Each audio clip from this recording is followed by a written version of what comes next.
Melok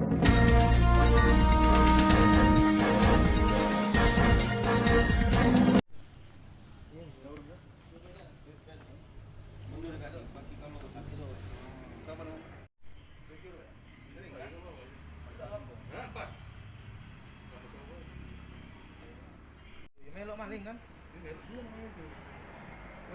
Serta namanya. Melok. Jual kemana kemarin? Pak Bayu? Gak tentu. Kemana Pak? Yang jelas mana? Bayu kan? Aduh murah nempel, gula beratus. Mau menjual 28 kalau merek. Apa ya lu? Bawa masalah. Keluarga. Malam itu yang nyopi kau paling. Cerita Pak. Kami kan mau mana nunggu kau? Bahwa dia ini ada di satu tempat, jadi tim kita, tim Elang Polsek Kalangudi dalam hal ini yang dipimpin oleh Kanit Reskrim, Ibda Dua Desa dan anggota langsung menuju sasaran.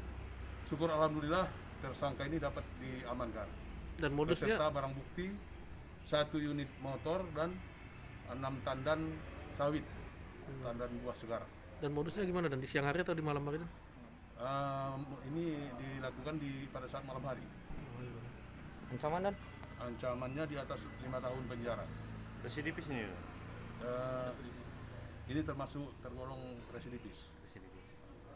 Jadi panen sendiri nih Nindan Ya. di kebun. Waduh, si koi siapa? Budi. Belari Budi ya? Iya. cak mana kau ngambilnya tuh? Makut. Pakai motor. Pakai motor. Ini motor siapa? Motor lo? Motor pinjaman. Yang bawa siapa? Aku. Kau bawa motor dewe. Ya. Jualnya ke mana? Jual tempat Bayu. Berapa nih bang? 1.800. Panen dewek kau ya di kebunnya. Tidak mana? Nemu. Nemu. Iya. Sisa Sisa uang mana? Oh, tidak pakai ini ya? Tidak. Kita pakai colokan Gadas, orang. gadas. Hai pemirsa Sri Popo TV, jangan lupa komen, like, dan subscribe, serta tonton terus berita-berita terupdate lainnya ya.